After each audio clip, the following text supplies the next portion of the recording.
Hello, world. Hello. I am here again. Lola is here. Welcome to the show, Momentwithlolaolizzy. A lot of people have been asking me, Lola, why did you stop? Why did you have to stop when we're enjoying ourselves? We're getting a lot of value. So we just have to do this, just have to be consistent. There were a lot of advice here and there.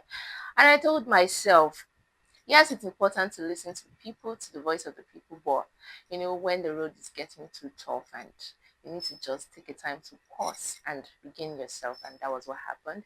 Here I am again, welcoming you to the show. I am here to stay and not going back anymore by the grace of God. Okay, today we'll be talking about a topic that resonates with a lot of people, resonates with just about everyone, and the topic is the road to through fulfillment and the opportunities that are found. We'll be looking at the understanding of through fulfillment, how do you know exact way to take, how do you recognize it, how do you navigate through to know the exact route to take. And today I have with me a very passionate teacher and educationist, someone that's passionate about encouraging younger generations. Her name is no other person but Mrs. Chigozirim. Tell me if I'm right, ma. Yes, you're correct. Chigozirim Ogbonnaya. Yes. Right. You're welcome, ma. Thank you very Please much. let me do you the honor of introducing yourself. Well, I am Chigozirim Ogbonnaya, as you have heard. I'm also known as WondermomChigo, Yeah. and I'm I'm God's child, which is most important to me. That's sorry to cut you, man. That's one of the reasons that drove me to her. She's just a passionate lover of God, and I love it when someone is loving, like someone is ready to serve, someone is ready to do the work of God, and that is what drove me to her. Like I just love her. It was natural love. Okay, ma'am, without wasting much of our time, I would like us to go into the topic, the questions I've asked earlier on. What's the understanding of true fulfillment? How do you recognize it? How do you know when someone is really being fulfilled? And also, how do you navigate through to know the road to take? Please put more light to this from your wealth of knowledge. Okay, so true fulfillment. Now, maybe I'll start like this. Have you ever craved a meal Mm, and you got it? Like maybe you just wanted, all you were just thinking about that day was just to get fried plantain and fried egg, well garnished egg, and that is all that is in your mind. mm, And then when you get it and you eat it, like you eat it to mm. your it's well prepared, you eat it to your satisfaction. I get I it. don't know, do you know that feeling that you get that this thing I wanted, I got it. Now that is what fulfillment feels like. Fulfillment is like, you know, hitting it on the nail, like on the spot you have achieved what you have set out to achieve.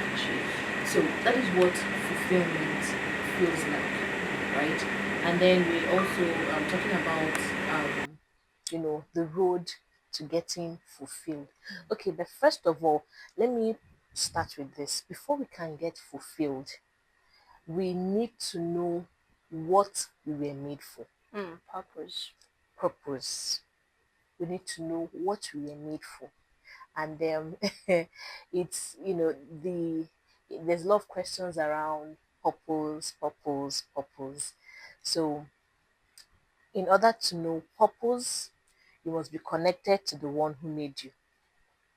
And in order to fulfill purpose, you must also still be connected to the one who gave the Of purpose. course. Let's take for instance something that we use around in the house, a pressing iron, Mm, right? The pressing iron was made with the purpose to straighten our clothes. okay. And if you use it now, I know that being someone who went to a boarding house, if you use it to boil rice, it may function, but Mm, it will not function optimally. I get it. You will not get it, as in it will not do what exactly you want it to do in that Mm, moment. If you use it to boil water, it will not function optimally. But you need to see a pressing iron pressing a cloth. mm, you will see it in all its glory. And so that is what purpose is like. That's what It it's was, meant for. yes, it was meant to press iron clothes out, straighten them out, and when it is working in that way, you see it in its optimal performance. Um, there are sometimes we undershoot in purpose because we do not know, we do not have um Roadmap or something all the like that. roadmaps, all the blueprints, all the technical know-hows. Mm. And that is why in that pressing iron, if you check the carton it Say came with a manual. manual. So from time to time, you need to go back to the manual Mm. and know how it works, because we have shifted from using just basic pressing irons. We have steam irons now. We have all manners of irons, pressing irons with all manners of Mm. functions. So we need to go back to the map, to the manual, and check out all its functions so that we can use this pressing iron optimally. The same applies to people. I really want to know, ma'am. I love the way you put the understanding of true fulfillment from what you were able to, from what you said. I get it that sometimes if you want to know what you are called for, you need to go back to the person that gave you life, which is God. Mhm. That is how you know what you are meant to do, what you came to this world to do. That's when you know that this thing I'm doing, it is meant for me. No matter how you go, no road, no how you maneuver, Yeah. you still just have to do what you were meant for. That's when you feel true fulfillment. Yeah. So I really want to know because a lot of people they get confused along the way, get confused, and how exactly do one recognize it? Because you just have to do a lot of things, and sometimes you find out that you have some interest in so many things. Mhm. So I want to know, how do you recognize it? That do you have to do everything? Do you get my question? Do you Yes, I have to do. do everything for you to know that you're fulfilled in? Because you can be fulfilled in some negative things, Yeah. you can be fulfilled in positive things as well. So Okay. how do you recognize that this is my purpose? This is what true success means. Because I want us to, I don't want to get like attach material things to it, because some people find true fulfillment when they get like material things. They say that I'm achieved this way, This thing. so I don't want to attach that. So how do one recognize what true fulfillment is? Okay. How do one? Okay.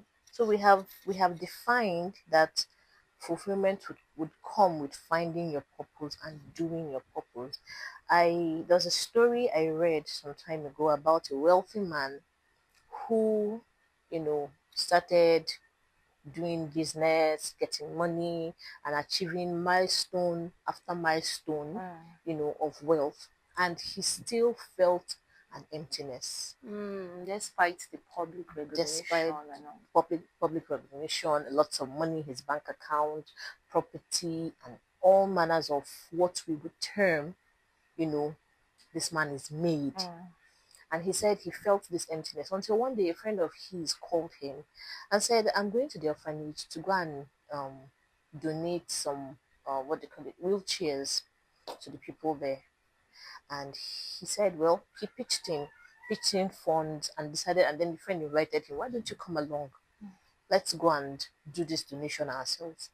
And the wealthy man, according to the story, said he went there, and when he handed one of the wheelchairs to one of the occupants, of the orphanage, the joy, Joy. the excitement of, you know, of receiving this gift was like, it was what was the English word, palpable by the receiver.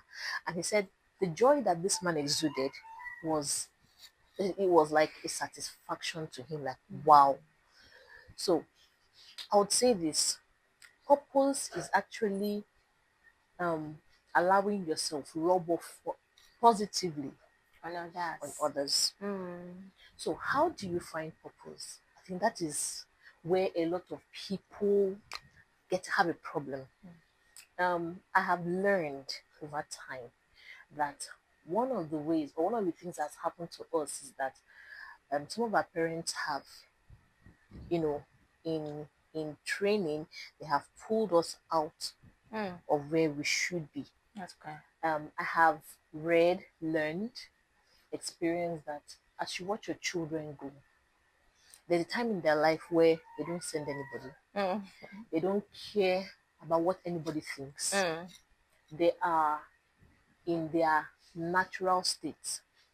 Okay, let me go back a little bit. I often tell young people, I said, when God created you, right, He didn't create you and then send you to the world and say, um, this is the problem you'll solve.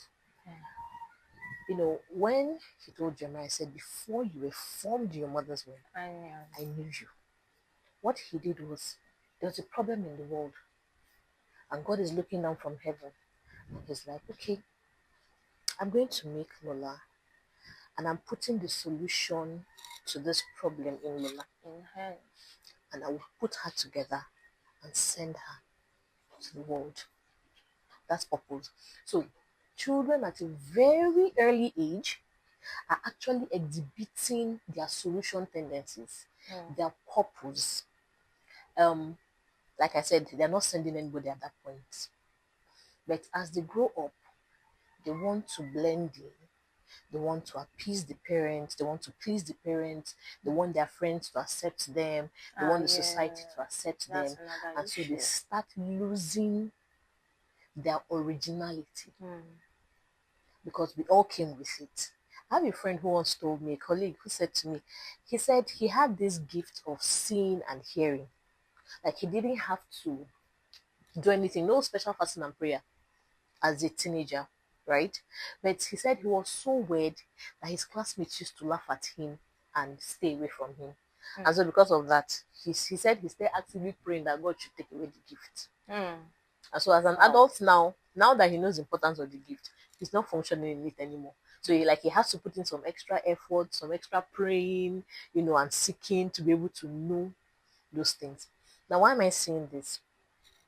There are some things so let's leave the childhood and then come up into like teenage life, adulthood, youth.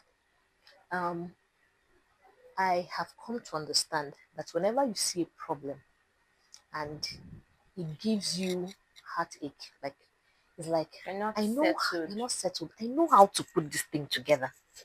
That is the way to your purpose. And please, can we understand that purpose is not a destination? It is a journey. So, like you're going from point A, you're seeing a problem in point A, you're solving point A, you're solving that problem in point A, like you've seen that you can do something about it. That's purpose. Yes, but you're still going. That is not the end. It's a process. It's a process. You are still going. So you have solved A and you are moving. Of course, you are not static, you are not stagnant. You move on and then you get to point B. You see another problem in point B. You are solving it like you are that your eyes have been opened because a lot of people have passed point A. They didn't see that problem. Right? So you cited it and that you have in your mind that this thing can be solved. That is a path of purpose. Yeah. That's how you recognize it. Wow, wow, wow. Lima, I don't really know what to say. You really shed more light on this. And I don't think there's much to say. That is well understood. And anyone that listens to this will really understand. I'm sure that you would find your purpose after hearing this from Mrs. Chigozirim Ogbonnaya. So, ma'am, going forward, I want us to look at the role of opportunities when it comes to true fulfillment. So, there are lots of opportunities out there in the tech, education where you are, and so many industries. I want you to share more light. Like, how do someone know where to, like, the opportunities to overlook and the one to grab?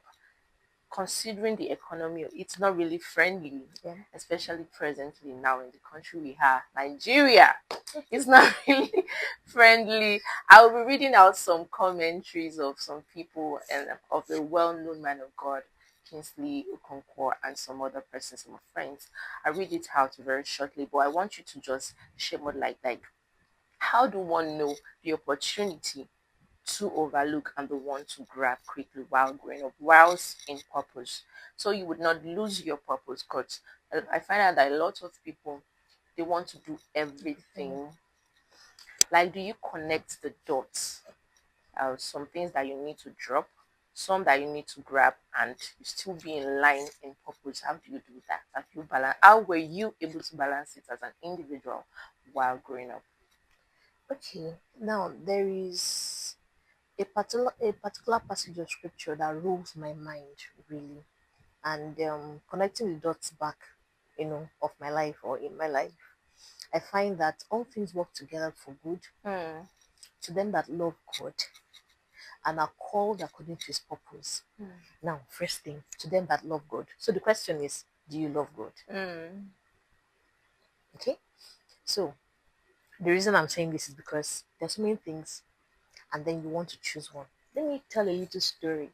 Okay, so I have this business, okay, where I have gone through, will I say, I don't know, quite a number of things I was into, quite a number of businesses I was into before I settled for this.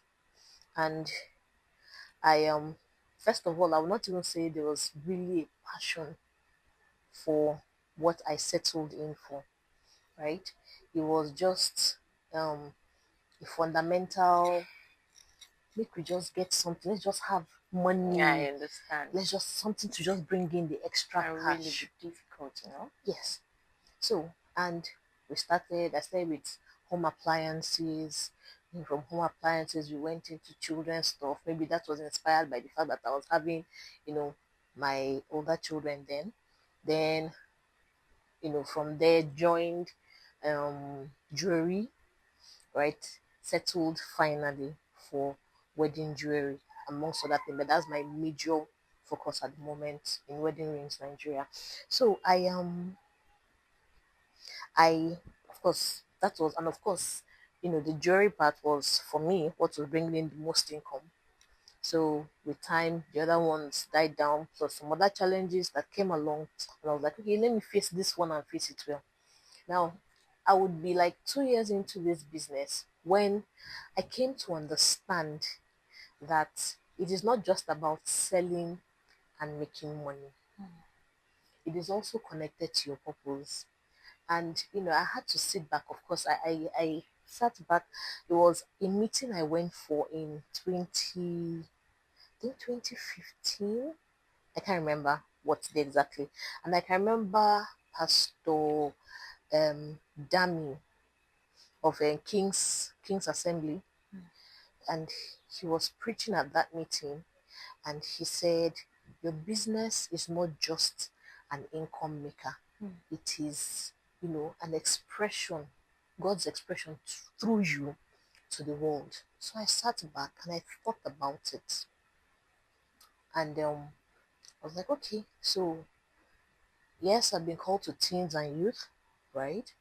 And my husband has been called to family, because the teens and the youth make up the family. And somehow I had to find a way to merge this together. Of course, with time, I would get a better understanding of how this worked. Now, you said, people put their hands into a lot of things, and they don't know which one to pick and settle with, because, of course, the opportunities are enormous. Yeah, And of course, as the opportunities are enormous, that's how the confusion is enormous. And of course, with the financial everything, everybody's trying to meet up and they really with tag you something. lazy if you're not doing anything, especially if you just want to focus on that thing that you're convinced that you get it. So the thing is this, remember about the pressing iron we said, going back to the manual, right? So there is a place of actually seeking God and saying, show me what to do. Show me what to do.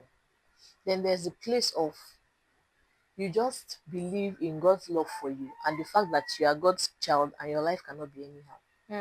And then He just keeps moving you. My steps are ordered of the Lord, right? There is that path also. And so, whichever path you are, whether you are in the path of seeking, actively seeking, Because it is when we seek, we find. A lot of us are in places of confusion because we have not sought. We have not actively asked God to, show us, open our eyes, to see the things He wants us to see, to hear the things He wants us to hear, to understand the things He wants us to understand, And these things might be with having simple conversations with people. Somebody might mention something, and it might ring bells in your head, in your heart. It might, you might just be having a conversation. You might just be listening to a preacher. You might just be reading the word, studying the word, listening to the word, and something that may be said would resonate with something that has been in your heart. I'm talking about the ways you can find out where to settle in the plethora of opportunities that abound. So, as you pray, you also pay attention to what is happening around you, because the answers, He may not come and be like, Lola, Lola, my child. It may not be the way, right? Yeah, there may be some rare cases where He's speaking audibly, but we need to be attuned to know, what God is saying. And then there's a part of faith, because I tell a lot of people that when we pray, we're not patient enough to wait for answers. So when we pray, we believe that the things that come to us are the answers. We need to be actually careful about that too. Before somebody will say, will be playing Kalu and say it is the answer to his prayers. Yeah. So there's that. Then there's a part of, like I said, I always tell myself, I am a God picking. My life cannot be anyhow. I mean, and I say it in pidgin all the time. When things seem to be so confusing, so I just sit down and tell myself, I'm a God picking. My life cannot be anyhow. So that is also a consolation. And then from there, it gives me confidence to move on from there. So in the midst of a plethora of opportunities, it says in a multitude of counsel, there is what? Safety. So while you are praying to God for direction, put your eyes down. Because in the midst of, after that, your prayer will now start to drawing you into the spaces you need to be, or removing you from the places you don't need to be, or the people who don't need to be around you, so that you can now start focusing on where you should be in the midst of plenty. I don't know. Did I make any sense with You that? perfectly. You answered it all. You answered it all.